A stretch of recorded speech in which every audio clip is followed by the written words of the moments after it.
अजीत डोभाल, ये नाम हम सब ने सुना है, अक्सर खबरों में रहता है, लेकिन इनकी असली कहानी, पूरी कहानी, बहुत कम लोग जानते हैं। एक ऐसा चेहरा जो देश की सुरक्षा से जुड़े हर बड़े फैसले के बिल्कुल सेंटर में रहा है, पर्दे के पीछे से भारत की पूरी स्ट्रैटेजी को एक नई दिशा देते हुए। तो चलिए, आज हम उनकी इसी सीक्रेट दुनिया के कुछ पन्ने पलटते हैं। अच्छा, चलिए सीधे मुद्दे पर आते हैं। साल था 1988। सिचुएशन ये थी कि स्वर्ण मंदिर एक बार फिर आतंकवादियों के कब्जे में था। अब ऑपरेशन ब्लू स्टार के बाद सरकार कोई भी गलती दोहराना नहीं चाहती थी। सबसे बड़ा सवाल यह था कि एक पवित्र जगह को बिना एक भी गोली चलाए आतंकवादियों से आखिर आजाद कैसे कराया जाए। और यहीं पे होती है अजीत डोभाल की एंट्री, एक ऐसी प्लानिंग के साथ जिसके बारे में सुनकर यकीन करना मुश्किल है। सोचिए, उन्होंने एक रिक्शा चलाने वाले का भेष बनाया और सीधे आतंकवादियों के गढ़ में घुस गए। वहां जाकर खुद को क्या बताया कि वो पाकिस्तान की खुफिया एजेंसी आईएसआई के एजेंट हैं, और उन्होंने आतंकवादियों का भरोसा जीत भी लिया। इसी भरोसे का फायदा उठाकर अंदर की सारी खुफिया जानकारी जुटाई और आखिर में बिना एक भी गोली चले उनके सरेंडर की पूरी कहानी तैयार कर दी। तो अब सवाल ये उठता है कि इस हैरत अंगेज ऑपरेशन के पीछे जो इंसान था वो बना कैसे। इसके लिए हमें उनकी कहानी की बिल्कुल शुरुआत में जाना होगा। एक स्टूडेंट से देश के सबसे बड़े रणनीतिकार बनने तक का ये सफर कैसा था। 1945 में पौड़ी गढ़वाल में उनका जन्म हुआ। पिता सेना में मेजर थे। 1967 में इकोनॉमिक्स में मास्टर्स करने के ठीक अगले ही साल अपने पहले ही अटेम्प्ट में यूपीएससी की परीक्षा पास कर ली और इंडियन पुलिस सर्विस यानी आईपीएस में शामिल हो गए। उनका काम करने का तरीका बाकियों से कितना अलग था, ये बहुत जल्द ही पता चल गया।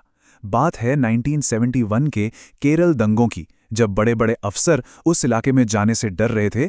तब डोभाल ने फोर्स का इस्तेमाल करने के बजाय इंटेलिजेंस का रास्ता चुना। उन्होंने दोनों तरफ के मेन लीडर्स की पहचान की, उनसे बातचीत की और सिर्फ एक हफ्ते के अंदर बिना किसी खून खराबे के दंगे खत्म करवा दिए। जाहिर है, इस कामयाबी की गूंज दिल्ली तक पहुंचनी ही थी, और केरला की इसी सफलता ने उन्हें सीधे पहुंचा दिया इंटेलिजेंस ब्यूरो यानी आईबी में। बस यहीं से शुरू हुआ खुफिया ऑपरेशंस का वो लंबा दौर जिसने उनके पूरे करियर को एक नई पहचान दी।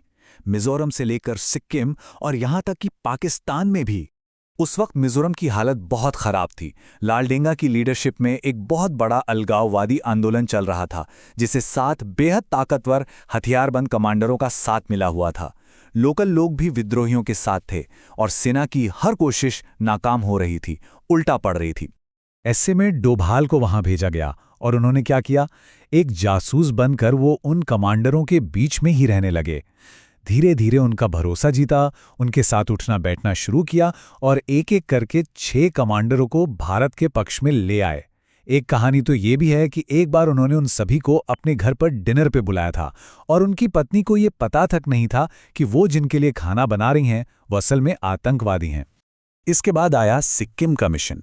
वहां के राजा पर अमेरिका का काफी असर था। डोभाल ने एक ऐसे लोकल लीडर की पहचान की जो भारत के पक्ष में था। फिर उसे गुपचुप तरीके से राजनीतिक और पैसों से मदद दी, चुनाव जीतने में उसकी हेल्प की, और फिर उसी नेता के जरिए भारत में शामिल होने का एक ऑफिशियल रिक्वेस्ट भिजवाया। और आखिर में 97% वोटों के साथ एक जनमत संग्रह हुआ और सिक्किम भारत का हिस्सा बन गया।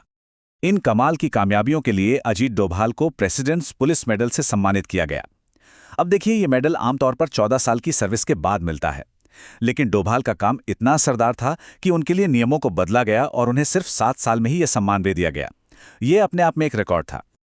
और इसके बाद आया उनका सबसे लंबा और शायद सबसे खतरनाक मिशन, पाकिस्तान में 7 साल तक एक अंडरकवर एजेंट बनकर रहना। वहां उन्होंने पाकिस्तान के न्यूक्लियर प्रोग्राम पर बहुत जरूरी खुफिया जानकारी जुटाई। ये मिशन इतना ज्यादा रिस्की था कि 2 बार तो उनकी पहचान लगभग खुल ही गई थी, लेकिन हर बार वो अपनी होशियारी से बाल बाल बच गए। जैसे जैसे डोभाल का कद और असर बढ़ता गया, उनके आसपास पॉलिटिकल खींचतान भी तेज होने लगी, खासतौर पर भारत की 2 बड़ी राजनीतिक पार्टियों के बीच। उन पर यह आरोप लगे कि उन्होंने कश्मीर में विपक्ष को कमजोर करने के लिए पीपल्स डेमोक्रेटिक पार्टी यानी पीडीपी को बनाने में एक रोल निभाया था। आईबी के एक पूर्व डायरेक्टर ने तो अपनी किताब में इस बात का जिक्र भी किया है। जाहिर है, इस घटना ने कांग्रेस पार्टी के साथ उनके रिश्तों में खटास पैदा कर दी। तो इसका नतीजा क्या हुआ? जब कांग्रेस की सरकार सत्ता में आई तो इंटेलिजेंस ब्यूरो के डायरेक्टर के तौर पर डोभाल का जो कार्यकाल था, जो आमतौर पर 2 साल का होता है, उसे घटाकर सिर्फ 8 महीने कर दिया गया और 2005 में उन्हें रिटायरमेंट लेनी पड़ी। लेकिन रिटायरमेंट का मतलब ये नहीं था कि वो शांत बैठ गए। पर्दे के पीछे डोभाल सत्ता के केंद्र में अपनी वापसी की बिसात बिछा रहे थे। इसी दौरान उन्होंने सरकार से बाहर रहते हुए भी एक बहुत बड़ा ऑपरेशन प्लान किया, दाऊद इब्राहिम को दुबई में ख़त्म करने की योजना।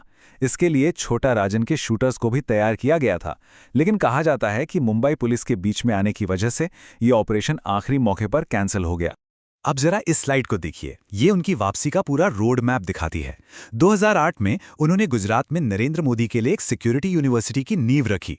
2009 में विवेकानंद इंटरनेशनल फाउंडेशन यानी VIF नाम का एक थिंक टैंक शुरू किया और फिर 2011 में इसी थिंक टैंक की ब्लैक मनी पर एक रिपोर्ट आई जिसने देश में चले भ्रष्टाचार विरोधी आंदोलन को और हवा दे दी और देश का पूरा राजनीतिक माहौल ही बदल दिया। और फिर 2014 में अजीत डोभाल की वापसी हुई, सीधे नेशनल सिक्योरिटी एडवाइजर यानी NSA के पद पर। ये एक ऐसी पोजीशन थी जहां से वो भारत की सुरक्षा नीति को एक बिल्कुल नया आकार देने वाले थे। और उन्होंने बिल्कुल वैसा ही किया डोभाल डॉक्ट्रिन के साथ। ये भारत के नेशनल सिक्योरिटी पॉलिसी में एक बहुत बड़ा शिफ्ट था। पहले भारत की रणनीति सिर्फ डिफेंसिव यानी रक्षात्मक थी, लेकिन अब ये डिफेंसिव ऑफेंसिव यानी रक्षात्मक आक्रामक हो गई। इसका सीधा सा मतलब था कि अब भारत दुश्मन की धरती पर घुसकर जवाब देगा। इसका सबसे बड़ा उदाहरण हमें उरी सर्जिकल स्ट्राइक और बालाकोट एयर स्ट्राइक में देखने को मिला। लेकिन NSA के तौर पर उनका कार्यकाल विवादों से भी अछूता नहीं रहा।